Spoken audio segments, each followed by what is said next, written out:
பட்டுக்கோட்டை சட்டமன்ற தொகுதியில் 2026 சட்டமன்ற தேர்தலில் ஒவ்வொரு கட்சியிலும் அந்த தொகுதி மக்கள் எதிர்பார்க்கும் வேட்பாளர்கள் யார், அவர்களின் பின்னணி என்ன என்பதை இந்த செய்தி தொகுப்பில் பார்க்கலாம். அதிமுக சார்பில் தஞ்சை தெற்கு மாவட்ட செயலாளராக இருக்கும் சி.வி. சேகர் போட்டியிட வாய்ப்பு உள்ளதாக அவரது ஆதரவாளர்கள் தெரிவிக்கின்றனர். அதேபோல் அதிமுகவின் கழக அமைப்பு செயலாளராக இருந்து வரும் துரை செந்தில் போட்டியிட வாய்ப்புள்ளதாகவும் அவரது தொண்டர்கள் கூறுகின்றனர். அதிமுக இளைஞரணியில் மாநில இணை செயலாளராக பதவி வகித்து வரும் ஜவஹர் பாபு போட்டியிட வாய்ப்புள்ளதாக கட்சியினரிடையே பேசப்பட்டு வருகிறது.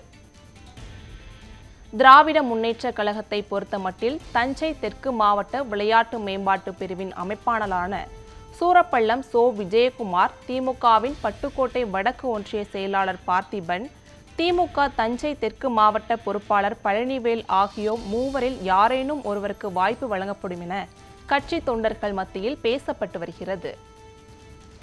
தமிழக வெற்றிக் கழகம் சார்பாக தஞ்சை தெற்கு மாவட்ட செயலாளராக உள்ள ஏனாதி சி. மதன், விஜய் மக்கள் இயக்கத்தில் பட்டுக்கோட்டை நகர தலைவராக பதவி வகித்து வரும் ஆதி ராஜாராம், விஜய் மக்கள் இயக்கத்தில் தஞ்சை தெற்கு மாவட்ட துணைத் தலைவராக பதவி வகித்து வரும் எஸ். பஹுருதீன் ஆகிய மூவரில் ஒருவருக்கு வாய்ப்பு வழங்கப்படும் என அவரவர் ஆதரவாளர்கள் கூறுகின்றனர். காங்கிரஸ் கட்சி சார்பாக தஞ்சை தெற்கு மாவட்ட தலைவர் கே. மகேந்திரன் அல்லது மாநில பொதுக்குழு உறுப்பினர் பட்டுக்கோட்டை ராஜேந்திரன் ஆகியோரில் ஒருவருக்கு வாய்ப்பு வழங்கப்படும் என கட்சி வட்டாரங்களில் பேசப்படுகிறது. பாஜக சார்பில் வழக்கறிஞரும் மாவட்ட பார்வையாளருமான முரளி கணேஷ், மாவட்ட பொதுச் செயலாளர் அன்பு ஆகியோரில் ஒருவர் போட்டியிட வாய்ப்புள்ளதாக தொண்டர்கள் கூறுகின்றனர். நாம் தமிழர் கட்சி சார்பில் சு. கண்ணன் வேட்பாளராக அறிவிக்கப்பட்டு தற்போது களத்தில் பணியாற்றி வருகிறார்.